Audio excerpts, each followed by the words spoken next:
that down, guys, triggered so many people. I know, Brad. let's move on to this, shall we? So today, as Rob mentioned earlier, is indeed game day because we're going to go see Captain America: Brave New World a little bit later this afternoon. It's a cool poster. As of right now, actually, that's a great poster. I love that poster. Yeah. As of this moment, now yesterday was 40 something. As of right now, it is 51%, which means you can say that a majority of the critics like it. Hey, By 1%, That'd win you Like an the American election. electorate, right but there. a majority of the critics like this movie. It goes from majority to minority. It's just moving pretty quick up and down. But regardless, I still haven't seen it myself. We're going to run out and go see it a little bit later today. However, it already has pretty much secured a dubious place for itself. No. When you look at now, this will be the 35th Marvel Cinematic Universe movie released. And when you go down the critic ratings on all of them, right there at the top, Black Panther, 96%, Avengers Endgame, 94%, the first Iron Man, 94%, Thor Ragnarok, which I love that movie, 93%, on and on and on. We're going to have to go down a while before you get to Captain America: Brave New World. As a matter of fact, you got to go down to number 33 out of 35. The only two below it are Ant-Man and the Wasp: Quantumania, which I don't think is the worst MCU film, but it was not good. It was a bad film. Also like below Eternals. it are Eternals. I really like Eternals. I do too. It's kind of like Age of Ultron to me, that the more I watch it, the more I appreciate it. Yep. So, but Come at me, bro. it is what it is, whatever. But they're now in the spot number 33 is Captain America: Brave New World behind the Marvels. Oof. Which, by the way, I unapologetically, I like the Marvels. I don't think it was really good. I don't think it was exceptionally good. I got a kick out of it. I thought it was mid-tier MCU. I thought it was all right. But Captain America sits below the Marvels. Now, first of all, it should be pointed out, how many cinematic universes would have like 35 films in them? And to say your number 33 one is still over 50%. Mm-hmm. That's crazy. There's no Jaws 3D in the bunch. Nope. I mean, the old DCEU is looking at this list and going, 53%, that would be in our top 5. So, I mean, so there's that. This is not the start that they were hoping for. Again, Rob, yesterday we talked about this. We said, I never once in all of the buildup and all the marketing going towards this movie ever got the sense that Marvel was particularly excited about this movie or particularly thrilled with their final product. I mean, they soldiered on, they went out there, they promoted the film, but I never got the sense that again, I could be right or wrong. This is just my perception. I could be way off, but I've always got the sense that they've been way more excited about Daredevil. I'm getting the sense that they're far more excited about Thunderbolts. And I'm definitely getting the sense that they're far more excited for Fantastic Four. And I've had my doubts about the movie just because I just the whole premise, like what's wrong with Falcon? Why do you think Falcon is so uncool that the only way to make Sam Wilson cool is to call him Captain America? It's kind of like the same thing to me. Remember how I felt about Spider-Man? I love the 3 Spider-Man films. Don't get me wrong.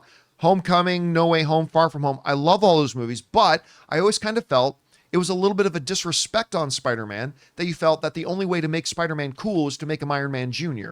and give him an Iron Man suit. I kind of feel that way a little bit about this. I think Sam Wilson's a great character.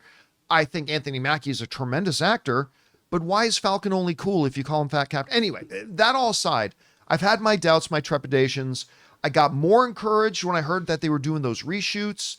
That made me encouraged to see that they were changing directions. Giancarlo Esposito's in there, Harrison Ford. But you know what? Before the show started, Jonathan raised a really good point. Jonathan said, you mentioned we were talking about with Red Hulk. Yeah.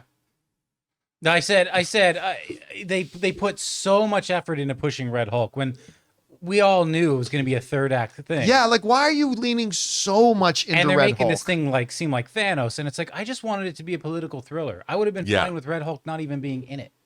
Although I like that Red Hulk. I don't mind it, but it's because like, it's Thunderbolt. You have to do better, Jonathan.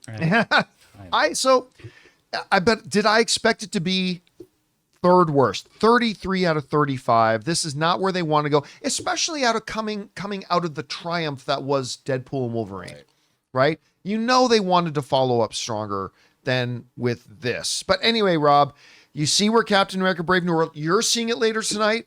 Ray and I are going to go see it at 3:00 this afternoon. I think this might be one of the first times we were all seeing it on this. Like, Yep, Jonathan's going to go see it a little bit later today. We'll have our own opinion about the movie, but for now, I mean, none of us expected this to be in the top 5 MCU movies, but it's this low. What do you think? Look, political thrillers are my genre. I love political thrillers. I love Anthony Mackie in this role. Hell, I even love, dude, I have a lot of Anthony Mackie, Falcon, and now Captain America hot toys. I mean, I love the character and I love him. And I want this movie. You know what? Even if this movie is Jaws the Revenge level, oh man, now we're moving to Jaws 4. We're moving to Jaws 4. If it's Jaws the Revenge We've gone level, right by Jaws 3D. Yeah, I mean, at least Jaws 3D had 3D glasses. Remember the tagline for that movie?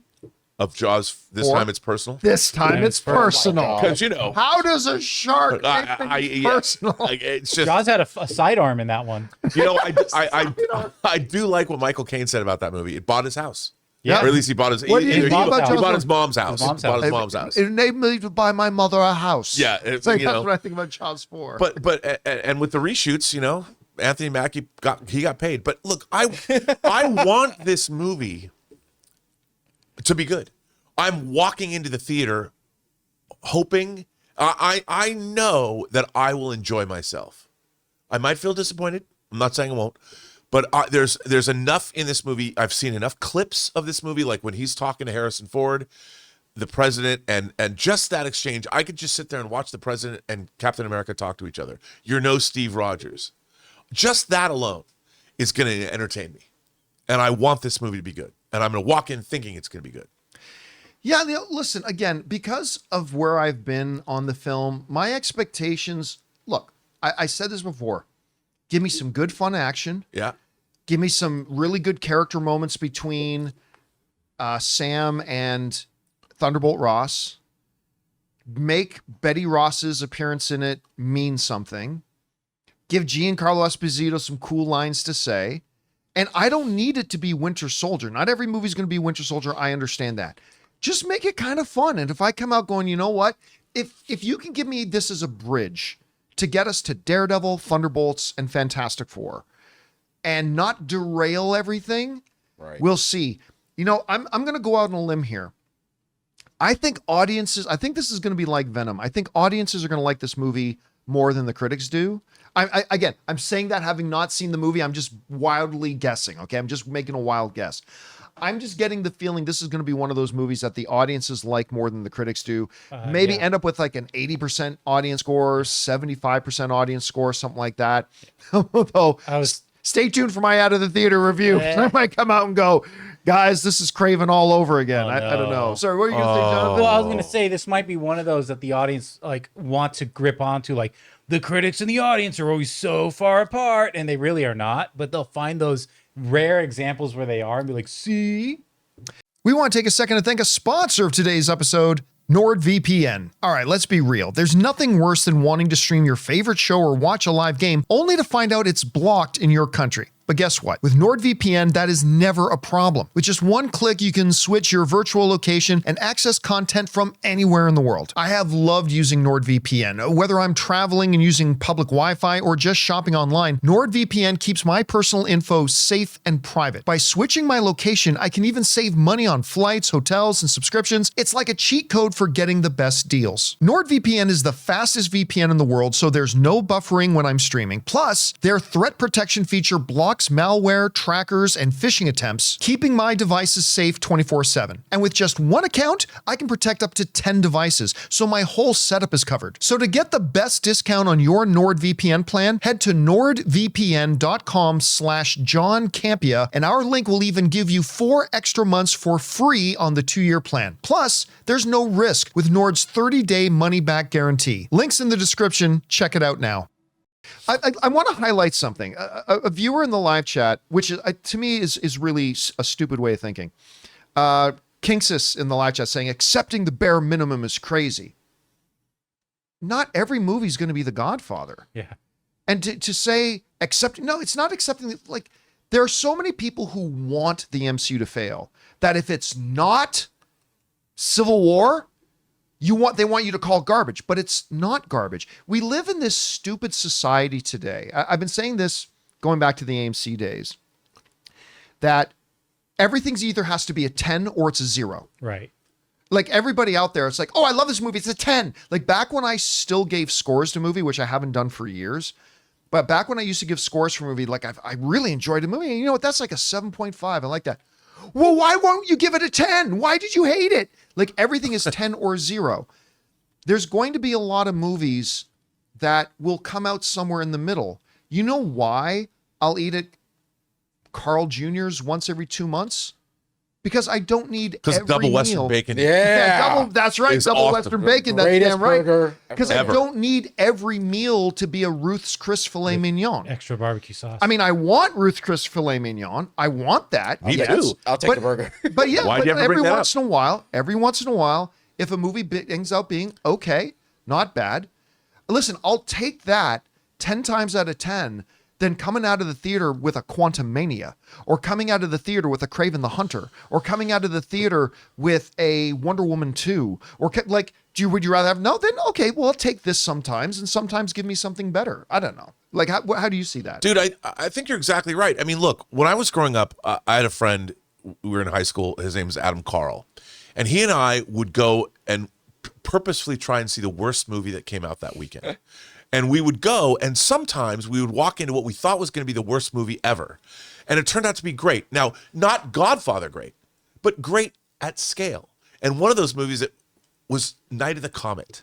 Right? You ever seen Night of the Comet? Oh, yeah. man. You bring this one up a lot. You know, yeah. and Night of the Comet is not, it's not fucking Alien.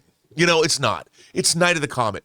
But it was wildly entertaining. But the very best one we ever saw was Tough Turf with James Spader and Robert Downey Jr. and Olivia Barrett and Kim Richards. But that's the thing. Stone Cold, which I talk about. Cold, baby. Stone Cold with Brian Bosworth and Lance Henriksen is a great movie at scale for what it is.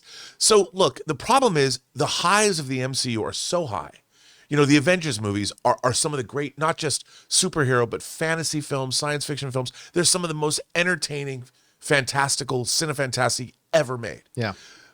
But I think the joys of this movie can be had, you know, and by the way, when Marvel movies are bad, they're bad. They're like bad. And the thing is they have so many resources, it's so disappointing when they are. Because even Thor the Dark World is fun to watch. It's not Maybe. oh, come on. I'm not a big fan of Thor the Dark I World. watched it. It notches up a little Okay, bit, but I'm maybe not. Iron Man 2. When I see I mean, it's better than Craven. yeah, when I see Rhodey and Tony Stark back to back fighting those, It's a good scene. That's a good scene. I'll give there's it so that. much Yes. in Iron Man 2 that I like, you know, and it's not great, but I like it. I watch it. It's entertaining. The Marvels does not entertain me. Yeah. Thor: Love and Thunder made me want to stick my head in the toilet and flush it over and over and over again. I hated that film, but I'm hoping this movie will be good, and I want it to be good. I want to walk in knowing I'm going to have a good time. Yeah. Why do people like? I don't like this pre-hatred culture we live in. It's gonna suck. Well, okay? Go watch Stone Cold at scale. That movie is not a great movie, and it stars Brian Bosworth, and he has an alligator. Whatever. It's the opening scene alone. Sold. Sold. Watch it. Done. Hey, man, that Night of the Comet, the same actress was in Last Starfighter. Yes. Yeah. That's true. His girlfriend in Last Starfighter. By the way, still the movie that needs That's to be Night of the remade. Comet. Yeah. Yeah, she's not in the comic. Last Starfighter needs to be remade. 100% has to be remade. But that's another topic for another time. So like, again, all I'm saying is it's just a matter of saying, look, you just recognize when movies are true greatness. Yeah. When movies are crap, but you also got to recognize when they're neither. You got to recognize when, you know what? They shot for the stars, they didn't make it, but they still ended up giving me something that I enjoyed watching. Yeah. You know, there's nothing wrong with that. It just, this whole idea that if it's not a 10, it's a 0. Like Live It's Free and Die God. Hard, or Live Free or Die Hard. The fourth Die Hard movie. I like that movie. I got a bit Timothy of a kick out of Olyphant. it. It's not great. Nope. It's no Die Hard with a Vengeance. Still my favorite. Let's say this movie. Still my favorite. 'Cause Die it's Hard with great. Vengeance. I love that one. Let's say we don't. Not, hey, Zeus. Let's say we don't like this movie, right? Like Right. we just don't like it. And I don't think it's going to hinder my excitement for the Thunderbolts. Still, I think the Thunderbolts have done well in marketing, right? So it's like, you know how we were saying, oh, if this movie's really bad, it could possibly affect the next movie. Yeah, and it could affect it. I don't think it'll kill it, but I think it could affect it. So how do you feel about that? Like, what if you leave this movie like just like? There's two thoughts that will be in my head, because that's a good question. The two thoughts that will be in my head if I come out of this and feel like the way I felt coming out of Ant-Man and the Wasp: Quantumania. God, I hope I don't feel the same way I did when I came out of Ant-Man and the Wasp: Quantumania. But if I do, there are going to be two things. One I'm going to think is that Thunderbolts has a much better director. Right. So I'll rest on that, because that, again, at the end of the day, that's the most important thing, is they have a much better director. So I'm going to lean on that. And I'm also going to lean on, Rob, you and I were talking about this the other day, about how Captain America Brave New World was kind of like the last it and Daredevil are the last remnants of MCU projects that got started under the Chapek era. Yeah. With the as much as you can, as fast as you can directive that he gave the MCU. And Thunderbolts was made completely on the opposite side, out of that era. So if I come out hating Captain America 4 the way I hated it, Ant-Man and the Wasp: Quantumania, and I felt that same way, I'm going to still maintain my enthusiasm for Thunderbolts, because better director, completely out of the shadow of the Chapek era. That's So Jack, that'll be what I think. that's Schaefer, right? Jack Jack Schaefer. I want to say Jack Schaefer. So I don't know how is it going, but Ray brings up a good question, Rob. How will let's say you come out of Captain America tonight and have the same feeling you had coming out of Thor: Love and Thunder or Ant-Man and the Wasp: Quantumania or whatever. How I don't think it's possible. how does that impact the rose color or lack thereof color glasses when you look forward to the next three projects: Daredevil, Fantastic Four, Thunderbolts?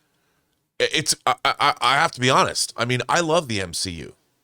I really love the MCU. The first 23 movies, ending with Far From Home, those 23 movies, and I've always maintained that Infinity War and Endgame are two of the most wildly entertaining fantasy films ever made. It's gonna bum me out, dude.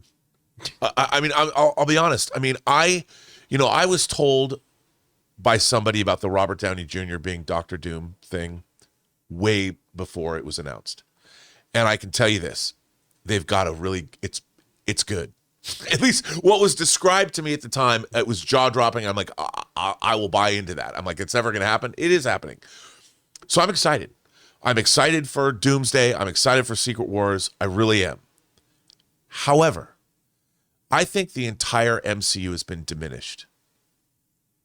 It has. And it has been diminished as a brand and for the entire movie-going audience.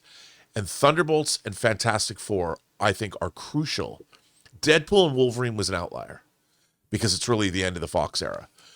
It wasn't really an MCU movie. But it was an MCU movie. I mean, and kinda. The one thing I always said about Deadpool and Wolverine was that it changed the general feeling in the room about the MCU. It elevated the feel in the room for the MCU. It did. At least temporarily. Yes. Temporarily. But to me, I've always seen that Deadpool to me is a Ryan Reynolds joint.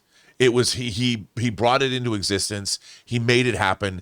I mean, look, you got to give that guy credit. He was in Blade 3 and still brought Wesley Snipes back and put him in that movie. Yeah. I mean, that guy's a mensch.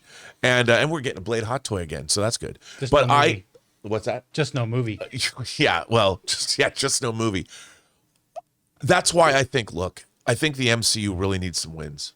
Not Deadpool and Wolverine was a great win, but I see it as an outlier. But they need a winning streak. That's what they need. Because Guardians of the Galaxy 3 was a win, right? It was a win. WandaVision was a win. Shang-Chi was a win. Deadpool and Wolverine were a win. But the problem is, unlike in Phases 1, Phases 2, Phases 3, they have not strung together winning streaks. And they need, now that we're completely on the opposite side of the Chapek era, because that's not going to be an excuse for them anymore. No. They need to start stringing together some winning And streaks. they also rather need a than just be on direction. win. They need a direction. That's what I was mean, gonna bring up. part of the things from the end of Iron Man 1, the post-credit scene, I want to talk to you about the Avengers Initiative. Sam Jackson as Nick Fury. You know, that was awesome. So immediately from that first movie, we had a direction. What direction? They're going 5 ways till Sunday. I mean, it's been 3 years since Eternals or whatever, and we're finally getting around to talking about, oh, there's a giant celestial in the ocean. I mean, that's one of the things I'm interested to see. I just want to see how they discuss it. How do the people of Earth, how is their worldview shattered by a gigantic thing that was emerging that was going to destroy the planet on the heels of Thanos snapping everybody back? It's like nobody seems to care. Arishem the Judge is in space, and the people of Earth haven't really addressed it. Like, we get the Marvels instead. No one's like, you know, there's a celestial. He was going to, the world was going to crack like an egg. But nope. Somebody, the Eternals, which nobody seems to know who they are, froze it in the middle as it's coming out. And you're like, the MCU would not have done this in their first 23 movies. And I'm sitting there on the edge of my seat going, for 3 or 4 years now, going, is anyone going to talk about this? Did anybody see Arishem the Judge, this gigantic creature? This came out and say, oh, by the way, I'm going to return for judgment. All right. No one seems to care. Yeah. Well, there was a headline in this movie. Well, somebody, like, okay.